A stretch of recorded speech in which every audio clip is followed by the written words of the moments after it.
Hi guys, welcome to another session of Mic to Migration. We're here as promised last week with the last session that we'll be back with some more information regarding the Mic to Migration, particularly with the HILA, which is the Horticulture Industry Labour Agreement. We'll talk today on the scenarios or the criteria pertaining to the employers and what the employers need to do or what they should be looking forward to in terms of applications, nominations, or how does the Department of Home Affairs work with the information required from them to be able to successfully nominate potential applicants. Joining me today is Kim, one of the senior migration agents at HILA. Kim has over 20 years of experience with his with working with DAMA, working with skilled visas, working with employer-based visas.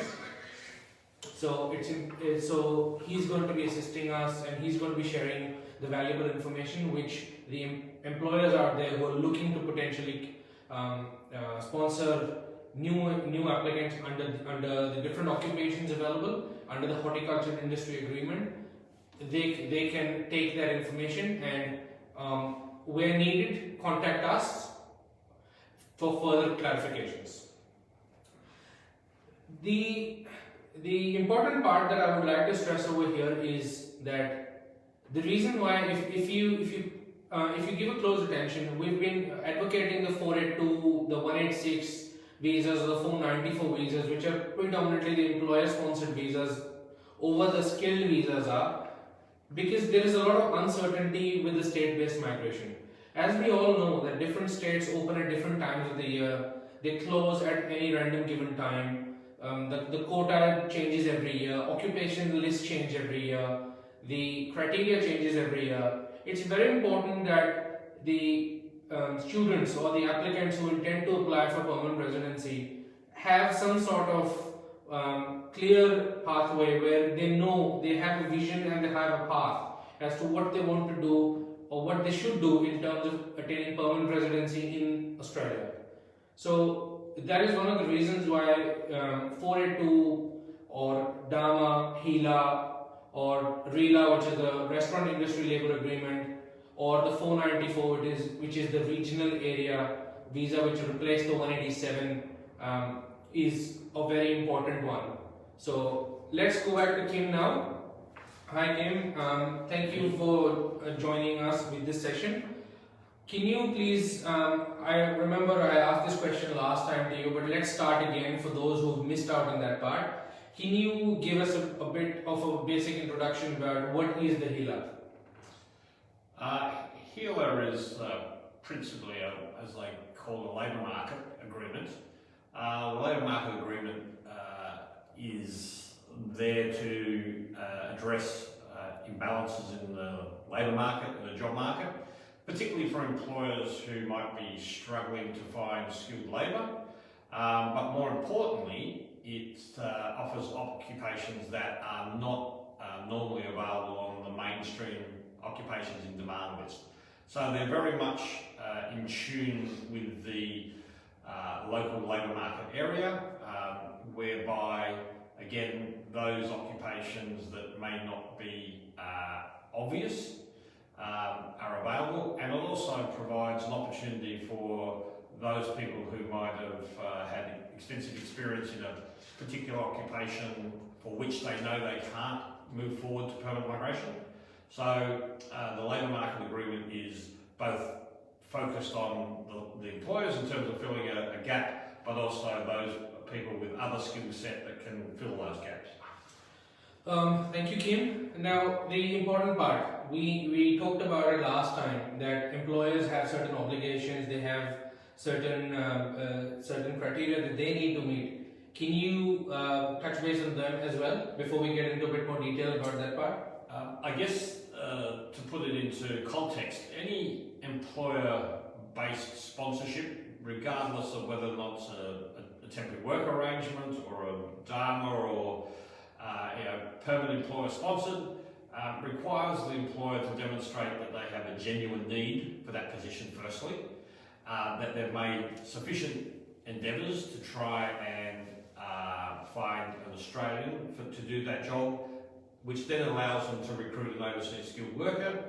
The business must be operating, so it's legally operating and obviously is working towards a profit or has a substantial amount of profit that can demonstrate that they can employ an overseas skilled worker. So part of that is to guarantee that the overseas worker is paid the right money and that they'll be paid according to the exact same sort of money that an Australian would earn for doing the same job. So the principles are that the employer needs to demonstrate those key aspects of any type of sponsorship.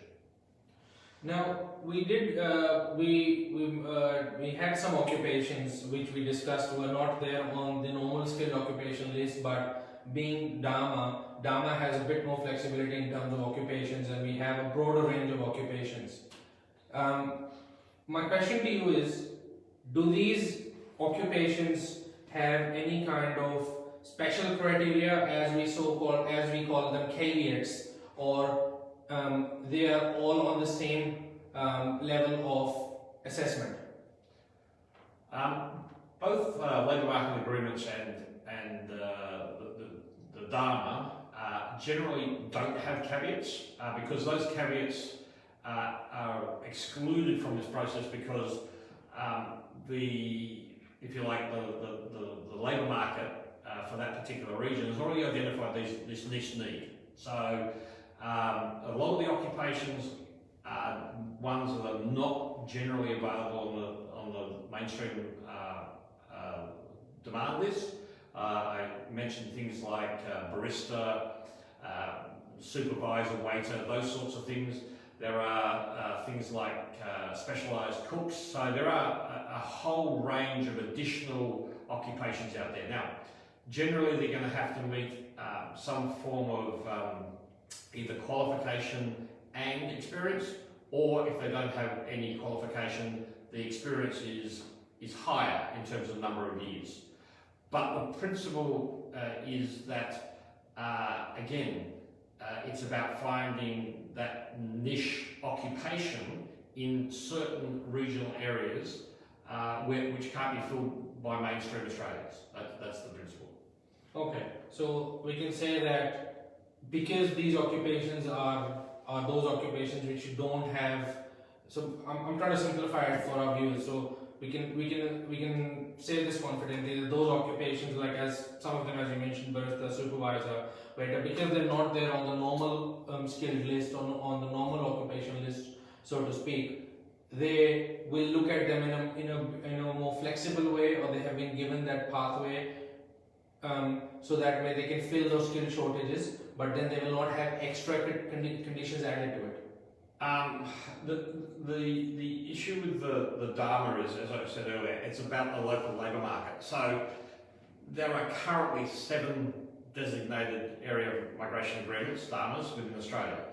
Some of those requirements are different in some of the regions. Now, the reason for that is that the local labour market determines what they want. And I'll give an example. In the Northern Territory, for example, to do childcare, for example, you may only need a Certificate 3 normally.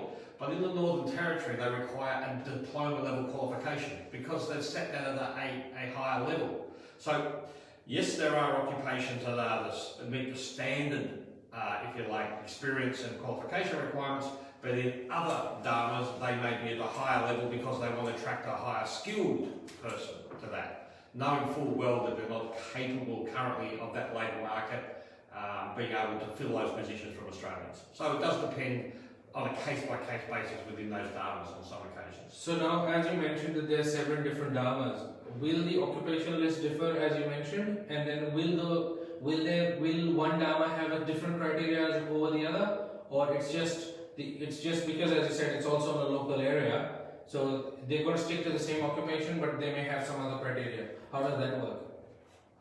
Some of the occupations require skills assessment.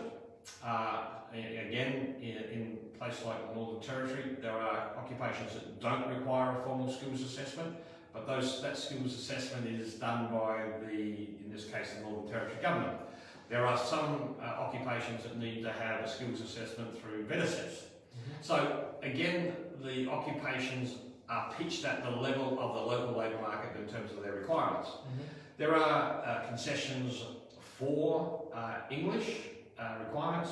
There are also concessions in terms of some of the experience, and there is also concessions in terms of the salary, so as to encourage employers to take up the option to use DAMA as a way to fill their skill requirements.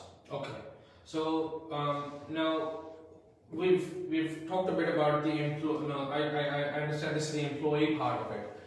In terms of the employer, with the different DAMAs or with the different occupations, what is the key requirement that an employer needs to fulfill, apart from the ones that you mentioned earlier, where they need to demonstrate the equality between an Australian worker and then the temporary worker? What do you think is the key of the key component of a DAMA application? I'm talking in terms of a nomination or an SBS, where they provide the correct documents, or is it some particular requirement that they need to meet? Now, can you also, when you answer this part, can you elaborate for new businesses, for people who have started it new or fairly new, or someone who's been running the same sort of business for the last 15-20 years, if there's a difference, so to speak? Okay, one common eligibility across all DAMA is that the business must have operated for at least 12 months. So a new business can be considered under DAMA. That's the first thing.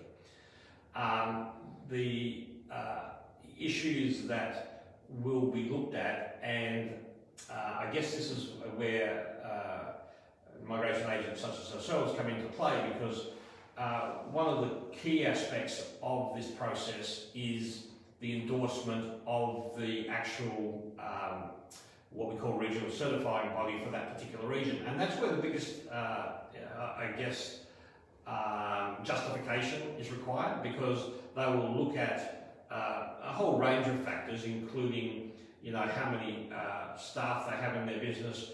Do they have more staff who are temporary visa holders? Have they advertised sufficiently to try and find an Australian? They're the sort of aspects that are really key to any endorsement process. Also, having the financial information to be able to prove that they're able to sponsor a person, and that would mean meeting the salary requirements, the superannuation requirements, like that sort of thing. And more importantly, demonstrating that they're able to sustain this position for 3 to 4 years. And that's part of the endorsement process, which is critical for the employer. So let's say that there's an applicant, or there is a potential applicant who comes through here on a DAMA, on a 482 application. Can he then, like we had some in some scenarios where on a 482 application they have prior experience, they come here, get a 482 done, and immediately lodge an ENS, which is a 186 on a direct entry. Can it be done with this case as well? The difference is that a labourer, anyone who's employed under a labour agreement arrangement, basically a 482 visa, cannot use that towards an ENS. So the DAMAs are set up in such a way that it allows a person to transition to permanent migration after 3 years. Now, again, and this is where employers have to be really careful, and so do visa applicants. Not all DAMAs are the same, as I said. So some DAMAs require, and HILA is one of those, that requires the person to stay with that same employer before they can transition to the 186 employer nomination scheme. In the Northern Territory, that is different. In the Northern Territory, because it's a small labour market and it's a big state territory, you can work with multiple employers before you can transition to permanent migration after 3 years. So again, these are the sorts of things that are not commonly known by both employers and applicants, and if they're not careful, then they could find themselves transitioning at a much longer period of time, and that has to be, that people have to be very careful about that. Great. So I guess we can say that it's a very complex process, and you know how in this industry we get asked this question: Can I do this application on my own? The answer I'm guessing you would say is no to it. Definitely no. Good. Kim, can we talk more on how the what's the future of these of 482s or DAMAs going forward? You know, I said it in the beginning, and we can see it. Queensland is still not. So the Queensland state have still not opened their state nomination list. Then we had a bit of changes in Western Australia this year, where they have invited applicants from other states, which they have never done previously. In fact, New South Wales keep changing their criteria, which is well known to all of us. Victoria has had that issue as well, where last year the criteria was different, and then this year the criteria is completely different. So as there's a lot of uncertainty with every state, there's a lot of changes. So students who come here for some course, or applicants who have come here for expecting something, end up deviating from their career path, and then some of them are not lucky enough, or some of them are not fortunate enough to be able to get a pathway to permanent residency.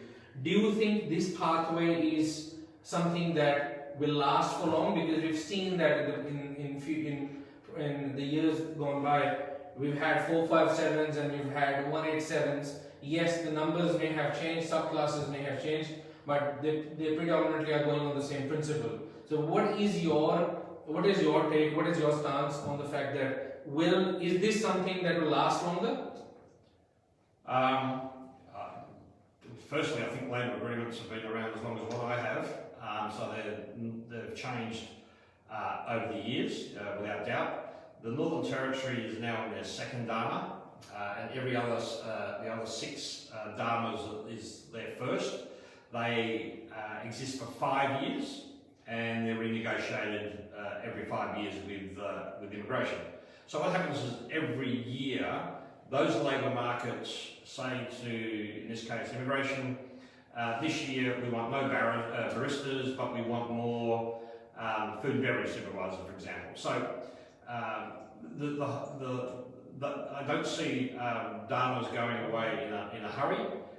In fact, the Far North Queensland DAMA earlier this year, or middle of this year, made a substantial change to the occupations. They had a very small number of occupations.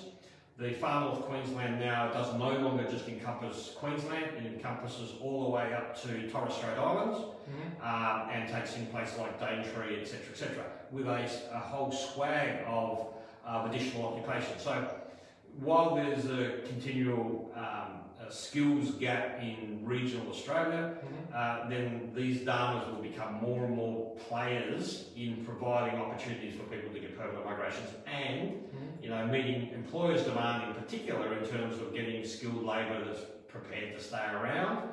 And I don't see any of the regional programs going away in a hurry, because that's where the biggest need for is in terms of skilled labour. Great. So I guess we should suggest that we can suggest to our applicants that if you are not able to go for either the 189, the 491, or the 190, which are the skilled visas, you should look at your opportunities, because I know a lot of agents out there, they only advocate or advertise the skilled visas, and they say no to all the employer-based visas. I guess there's 2 things. One is that the number of places available through state and territory nominated, for example, has significantly shrunk, and so will the occupations. Basically, very few parts of Australia are not considered to be regional right now, and if you look at the 491 pathway, which everyone seems to take great delight in getting, the difference is, well, there's no difference between them on the DAMA visa or on a 494. You still have to wait 3 years to get your permanent residence. So at least with a employer-sponsored visa program, not only are you kind of guaranteed work, but you also have a pathway to permanent migration after 3 years as well. So the prospects, and I guess what I've seen over the years is that people initially say, no, I don't want to leave CBD of Brisbane, I don't want to leave CBD of Sydney. until it comes to the crux that they actually have to find an option. And many of those options are in regional Australia, and with the sort of occupations that are available under DAMA and HILA and all those sorts of things, there is a much wider group of occupations available that have a pathway to permanent migration. Okay. So I guess we can say that with the 482s, we will see them evolving even further, and it won't be wrong to assume that with the way we've gone through the COVID situation, where we've encountered severe shortage of workers and skilled workers, particularly in the agricultural sector, and we were talking about the horticultural industry labour agreement. We're going to find that they may even make it easier, or they may even add further occupations to it. Certainly, I see the scope of occupations increasing. I mean, it's and this is what's tended to happen with most DAMAs. They set a very small number of occupations first to see how it reacts, both from an employer's point of view as well as take up by overseas skilled workers. And then what happens is it tends to grow in terms of occupations, and more numbers become available.